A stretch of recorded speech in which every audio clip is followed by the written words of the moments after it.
Guinevere is looking like Princess Peach out here with the number of times she's been getting kidnapped, and Cath is basically Bowser. Any Mario fans out there get the reference? With the latest chapter of Four Knights of the Apocalypse, all the Knights of the Holy Grail have officially been defeated. Lancelot finally freeing himself of Ann's interrogator spell and one-shotting Galahad, proving that he is once again still the top dog around here. Cath Palug has also successfully murdered just about all of Cameliard, so where do we go from here? Well, with the latest developments that have been revealed to us as of chapter 246, which dropped earlier this week, I think we have a pretty good idea of what direction the story's headed in. Before we dive into that though, be sure to like, subscribe, and hit that notification bell. I think I did that the opposite direction, but either way to stay up to date because we love anime and manga here. We love talking about anime and manga here, and we love talking about how much we love anime and manga here. I've said it once and I'll say it again, if you like one of my videos, you'll probably like all of my videos. We're all fans here. Also, feel free to check out my TikTok where I post daily videos, but without further ado,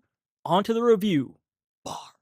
Chapter 246 is titled The Difference in Ability, and the cover image basically shows where we left off last chapter with Galahad on the ground after getting struck in the neck by Lancelot. And I'm having a really hard time telling if that's just his shadow or if Buddy is literally bleeding out right now, because I didn't think Lancelot struck him like that, just kind of hit a pressure point to knock him out. Either way though, everyone's rushing to Galahad's side. As an unknown narrator, I'm guessing one of the Knights of the Holy Grail would make the most sense, just not sure who, is detailing to us how exactly we all ended up in this debacle. Essentially, they had all gone out on an expedition that their King Arthur sent them on, going on to say at some point or other, we got lost in a weird land. Then the next thing we knew, we were back in King Arthur's presence again. Now, we all know that this King Arthur is Cath Palug, and I'm guessing some way or another he used the power of chaos to open a portal to the future, though I don't think he necessarily knew who he was going to call out or what the plan was yet, and then the Knights of the Holy Grail just kind of walked through it unknowingly. Now, obviously, they're all surprised to see him and immediately apologize for having not fulfilled the mission yet. He then goes on to tell him about the Four Knights of the Apocalypse, and the narration gets pretty interesting here. Looking back, the king's behavior and demeanor were as if he was probing us to see what we were, essentially telling us that Cath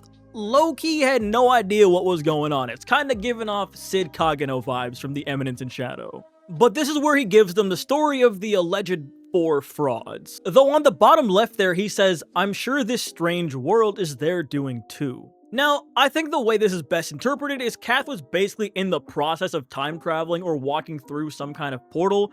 Then the Knights of the Holy Grail met him sort of halfway and didn't know what was going on. And from there, he kind of just concocted a story to cover his tracks. Cath then tells them, who else would be better qualified to restore the 4 Knights' good name, I ask. I am counting on you, Knights of the Holy Grail. Now, I am curious what their original mission even was, but obviously this takes precedence because they're in this mysterious realm and he's got King Arthur's face and he's given him a new mission and this and that. The explanation pretty much ends there, but this is where Tristan reveals to them that that was not King Arthur, but in fact, his name is Cath Palug. He stole chaotic force from King Arthur, then transformed into the king himself. He's a monster using the chaos-born Camelot as a base for invading Britannia. And basically, he took advantage of y'all so he could get rid of the Four Knights of the Apocalypse. Now, of course, time travel is still a crazy concept, so we're not just gonna blow past that with Cardae's, Gnostius' son, saying, I still can't believe we're in the past now. Though Gawain does seem to accept it pretty easily, saying if you are indeed our children, then your presence here is proof enough. As I understand it, chaos can will worlds, people, even gods into existence on a whim. Sending people 10 or so years back in time isn't impossible at all. Huh. Yeah, I mean, when you put it that way, it doesn't seem that crazy at all, actually. Though Lancelot is in complete and utter denial. You're telling me that boy I just whooped is my own son? Hey, I mean, he was talking pretty crazy, I can't lie. That was some good old fatherly discipline. Now we're seeing nervous Lance though, asking, who did I have him with? And dude, Tristan and Gawain love teasing this guy. I feel like it just gives him a sense of control every once in a while, because dude is so much stronger than them. Percival actually surprisingly being the voice of reason for once though, saying, maybe we're better off not knowing, huh? Galahad finally waking up though, and understandably disappointed in himself, saying, I blew it. Buddy had a peaceful rest in Loarc's lap though, and now he's all flustered seeing Lancelot. Also, I think I might have accidentally called Ann's daughter Loarc earlier. that's Lohengrin. This one here is Loark, Merlin's daughter. And dog, I knew we were gonna see some kind of freak out moment from Galahad after this revelation. Given how stoic he was, this was the perfect subversion of that. Shouting, "You really were my father?" And Lancelot is just continuing to deny it, bro. This guy is so stubborn. Though Galahad does have a point, the real Lancelot is the only one who can whoop his butt that easily. He half agrees though, saying, "Yeah, because I am the real Lancelot, but I don't know who the hell you are, man." There's a part of me that definitely feels like Lancelot just doesn't feel like he's allowed to show any vulnerability around anybody. I mean, Bond even said he never cries in front of his parents either. Plus, he refuses to talk about anything involving Guinevere so far, so yeah, Buddy's trying to keep an image. I also just want to note that I love how similar their facial expressions are. That is beautiful attention to detail by Nakaba. Even earlier, seeing Lohengrin look exactly like An when she's talking about how awful it is that Cath sent them against their own parents. Moving on though, it does look like Galahad has some doubts regarding the timeline and Lancelot's age, but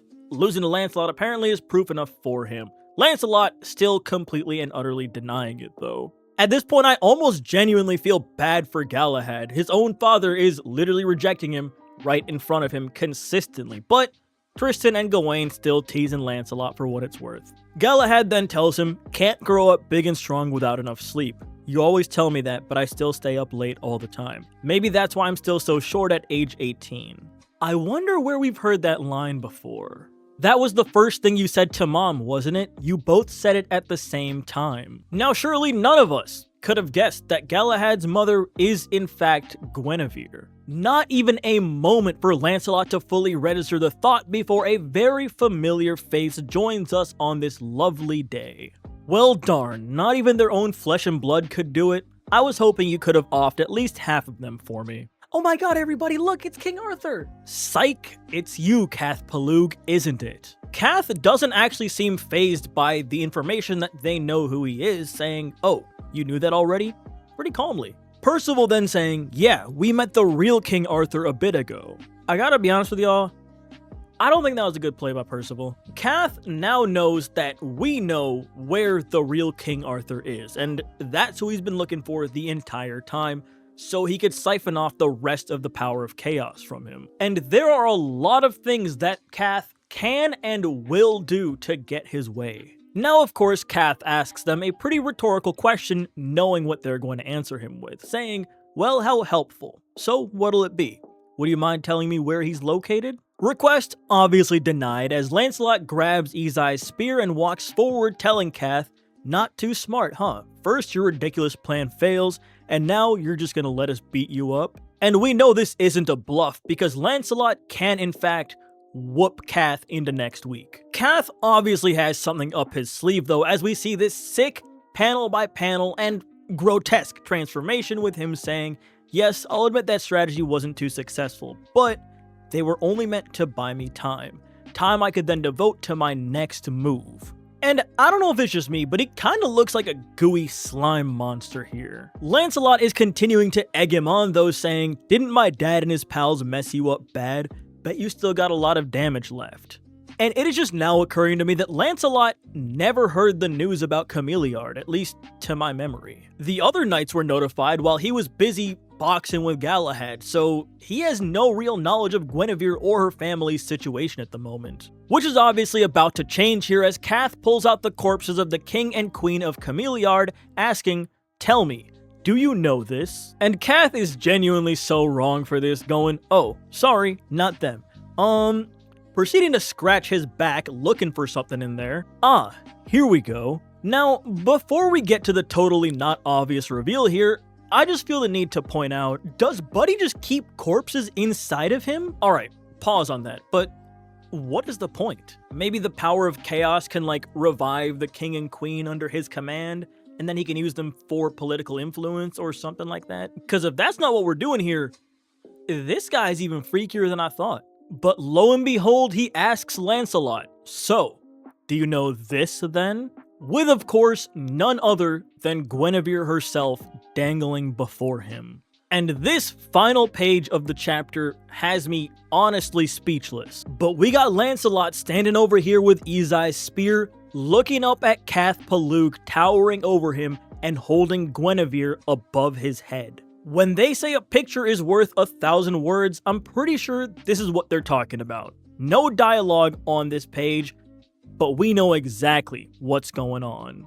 That is it for this chapter, and as much as I would love and pay good money, in fact, to see Lancelot put belt on that fraud Cath, I feel like we're going to see an ultimatum instead. There are several ways this can go, but Lancelot will not let Guinevere get hurt no matter what. My first guess is we're likely going to be forced to give away Arthur and Merlin's hiding spot. Though unfortunately for Cath, that still leaves open the opportunity for him to get beaten up as soon as they get there. The second option is Lancelot might be forced to give up his power from the Lady of the Lake, similar to how Bon had to give up his immortality from the Fountain of Youth to save Elaine. And considering Cath did previously ask the Lady of the Lake to give him her power, to no avail, it's very likely this could be an outcome here. The third option, though, is Lancelot's body somehow becomes a new vessel for Cath. And considering how much stronger we've seen him get recently, it feels like Nakaba's setting up the perfect opportunity for things to go incredibly wrong right here, right now. All of this power he worked towards is now about to be used against his own friends, forcing the other Knights of the Apocalypse to really have to step their game up if they want to even stand a chance against Lancelot, even as a combined force. But at the same time, I don't think the reward, quote unquote, for any of these situations will be, oh, I'm gonna give Guinevere back if you do this. It's most likely just gonna be, I won't hurt her as long as you keep doing what I ask. Because Cath is not gonna let go of her, let's be perfectly honest here. Lots of different ways this can play out for sure, but let me know what y'all think down in the comments. Any theories, thoughts, whatever else could possibly come up. And while you're at it, be sure to like, subscribe, and hit that notification bell to stay up to date. You know the drill. It costs you absolutely nothing to do, and I would love the support. But without further ado, I got some stuff I gotta do today, so wherever you are, have a good day, good night, evening. We don't discriminate time zones. Peace.